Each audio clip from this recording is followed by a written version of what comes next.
The model Millionaire, Oscar Wilde. Unless one is wealthy, there is no use in being a charming fellow. Romance is the privilege of the rich, not the profession of the unemployed. The poor should be practical and prosaic. It is better to have a permanent income than to be fascinating. These are the great truths of modern life which Huey Erskine never realized. Poor Huey. Intellectually, we must admit, he was not of much importance. He never said a brilliant or even an ill-natured thing in his life.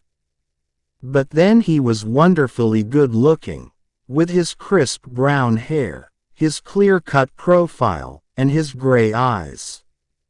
He was as popular with men as he was with women, and he had every accomplishment except that of making money. His father had bequeathed him his cavalry sword, and a history of the Peninsular War in 15 volumes.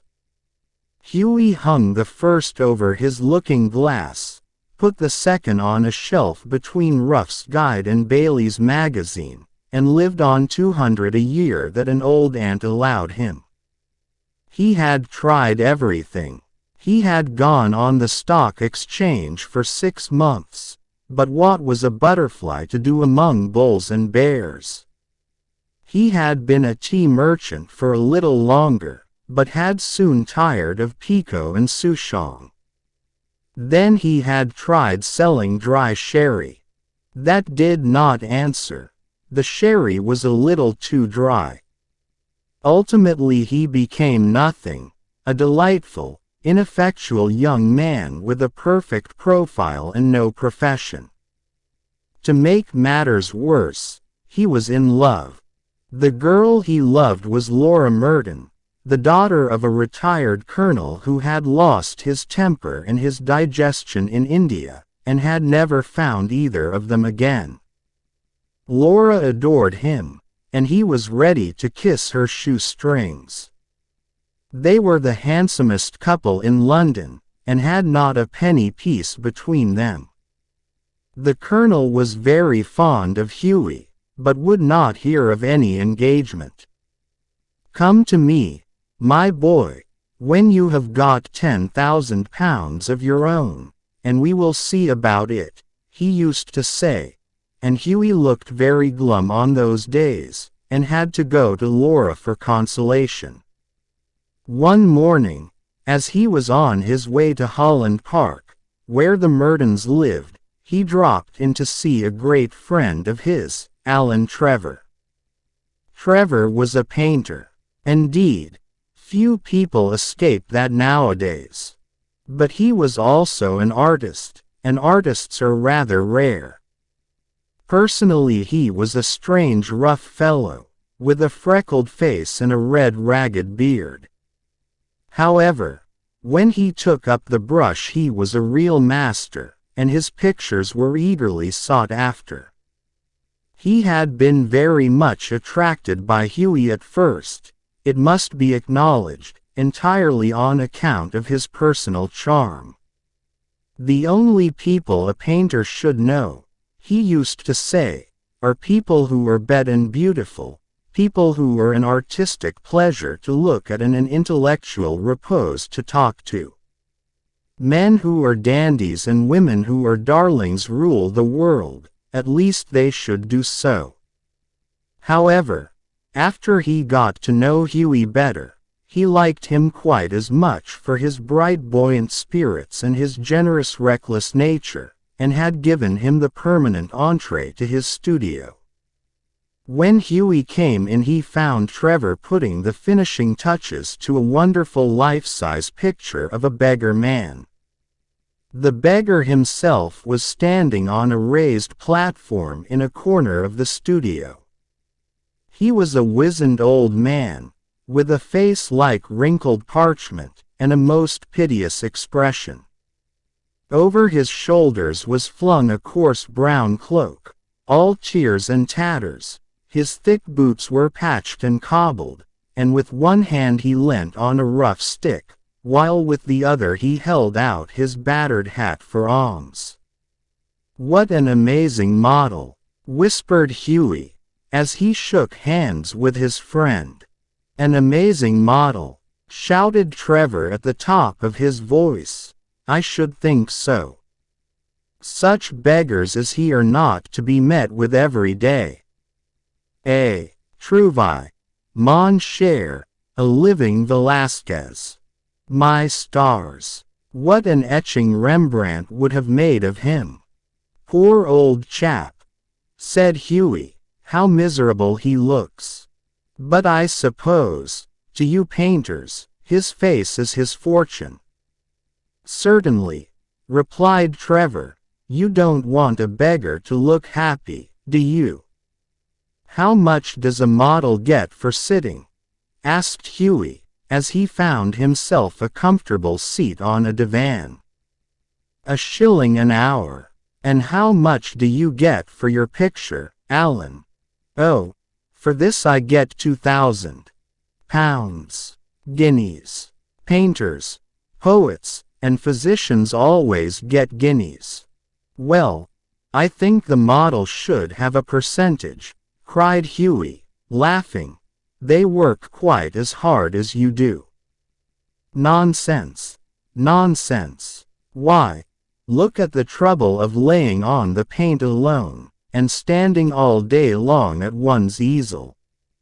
It's all very well, Hughie, for you to talk, but I assure you that there are moments when art almost attains to the dignity of manual labor. But you mustn't chatter. I'm very busy. Smoke a cigarette, and keep quiet." After some time the servant came in, and told Trevor that the frame maker wanted to speak to him. "Don't run away, Hughie," he said, as he went out. "I will be back in a moment." The old beggar man took advantage of Trevor's absence to rest for a moment on a wooden bench that was behind him. He looked so forlorn and wretched that Hughie could not help pitying him, and felt in his pockets to see what money he had. All he could find was a sovereign and some coppers.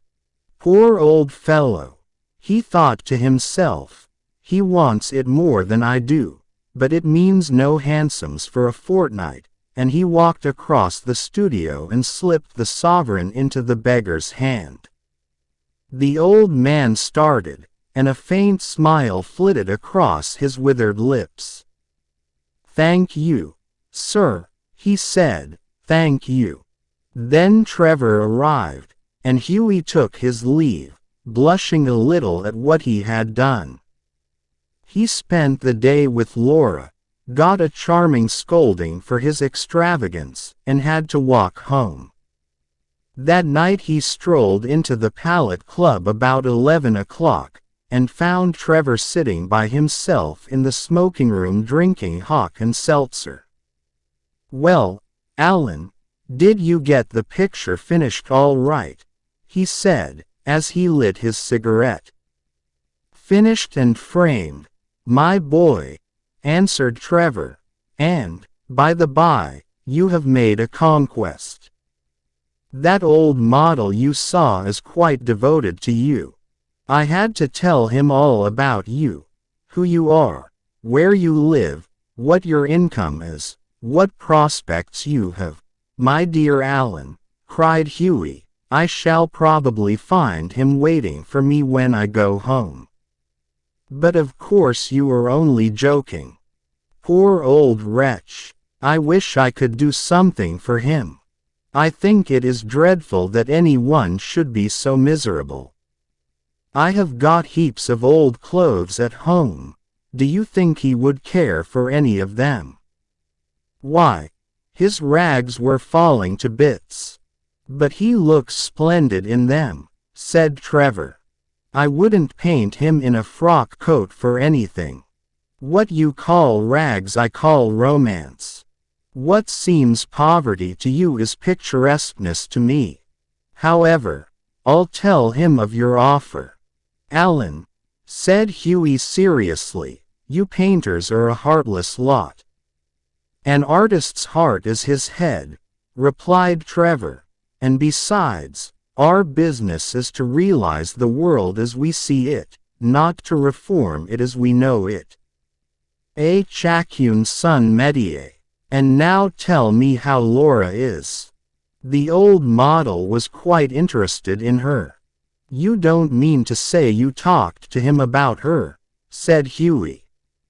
"Certainly I did. He knows all about the relentless Colonel, the lovely Laura, and the £10,000. "You told that old beggar all my private affairs," cried Hughie, looking very red and angry. "My dear boy," said Trevor, smiling, "that old beggar, as you call him, is one of the richest men in Europe. He could buy all London tomorrow without overdrawing his account. He has a house in every capital, dines off gold plate, and can prevent Russia going to war when he chooses." "What on earth do you mean?" exclaimed Hughie. "What I say," said Trevor. "The old man you saw today in the studio was Baron Hausberg. He is a great friend of mine, buys all my pictures and that sort of thing, and gave me a commission a month ago to paint him as a beggar. Que voulez-vous? La fantaisie d'un millionnaire. And I must say he made a magnificent figure in his rags, or perhaps I should say in my rags. They are an old suit I got in Spain." "Baron Hausberg!" cried Hughie. "Good heavens! I gave him a sovereign," and he sank into an armchair the picture of dismay. "Gave him a sovereign!" shouted Trevor, and he burst into a roar of laughter.